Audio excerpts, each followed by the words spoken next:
Good day, I'm Stephen McHugh and this is your JIS News for Thursday, October 5. Jamaica now has the largest maritime law enforcement presence in the Caribbean following this week's addition of 4 vessels and supporting equipment to the Jamaica Defense Force Coast Guard's fleet. Valued at over $500 million, the vessels and equipment are expected to significantly boost the island's fight against transnational crime while securing its borders. The crime-fighting implements were handed over Wednesday by the United States Embassy at the HMJS Kagwe in Port Royal. We stand with you in your fight against criminal organizations which can destroy the fabric of your society. We must not allow that to happen. We must not allow them to succeed.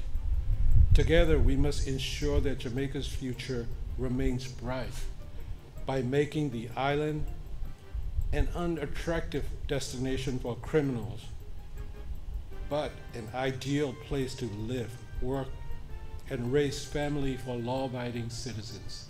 Whilst there's no single strategy that will provide a wholesale solution, where there is willingness to cooperate, utilize comparative advantage, facilitate a smooth flow of information, and to provide mutual assistance against a determined threat force, we will and we must achieve the desired results in reducing illicit activity and stemming the forces that seek to undermine the peace, good governance, order, and integrity of Jamaica.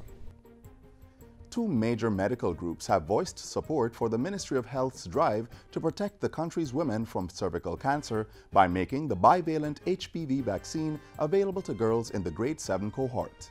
Both the Medical Association of Jamaica, MAJ, and the Pediatric Association of Jamaica, PAJ, have released statements encouraging parents to get their daughters vaccinated, saying research and tests have proven the HPV vaccine safe and effective. The medical groups say the vaccine being administered by the Health Ministry provides high protection against the 2 HPV types that are associated with 71% of cervical cancer cases globally. The Pediatric Association adds that the ministry's decision to introduce the vaccine to grade 7 schoolgirls with 2 doses given 6 months apart is in keeping with global standards of care.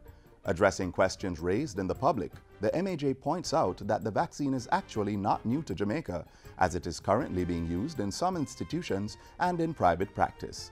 The Pediatric Association adds that as of March 31 this year, 71 countries globally have introduced the HPV vaccine, which does not contain live biological products and so is non-infectious. Both entities say they fully endorse the implementation of this program and will continue to work with the Ministry of Health in ensuring its success. They are, however, calling for continued public education while encouraging parents to carefully read the fact sheet and information letter that have been sent home with their daughters or wards from the Ministry of Health.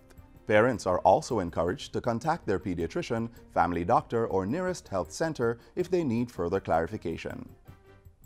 Meanwhile, Health Minister Dr. Christopher Tufton is assuring parents that their daughters are not mandated to get the bivalent HPV vaccine being offered free of cost to 22,500 girls. In a statement to Parliament on Tuesday, Dr. Tufton said the Dear Parents letters, HPV fact sheets, and an opt-out form being provided for girls to take home to their parents gives them the opportunity to refuse the vaccine. The ministry, through the regional health authorities and the local health departments, will continue to engage the parents through the Parent Teachers Association and the school's administration to ensure the dissemination of information, education, and communication material. The minister says brochures, flyers, posters, and stickers have also been completed and printed.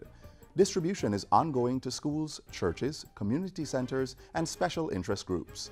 The Health Ministry is spending $100 million for 1 year to cover procurement cost of the vaccines and supplies, cold chain equipment, social mobilization, communication, training, and sensitization. The goal is to reduce cases of cervical cancer, which is the second leading cause of cancer-related deaths in Jamaica. 392 women are diagnosed annually, with 185 deaths occurring. In other news, the Ministry of Finance and the Public Service is reporting that there has been a significant reduction in procurement breaches by public bodies over the past 5 years. The information was revealed during a recent JIS think tank. We believe that it's on account of the awareness level that has been raised among public bodies, we gave them a voice. And what we heard from them about the challenges in using the procurement system as it existed previously.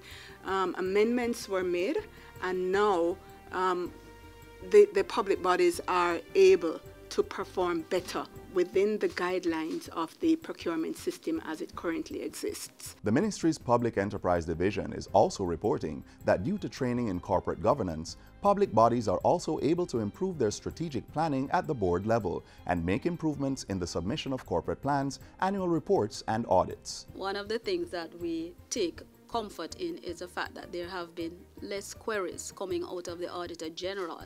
Right, the number of queries when the Auditor General goes in and does those audits of public bodies have been declining over time. And finally, Jamaica's disaster preparedness and emergency management systems are ready for any adverse weather conditions should they occur.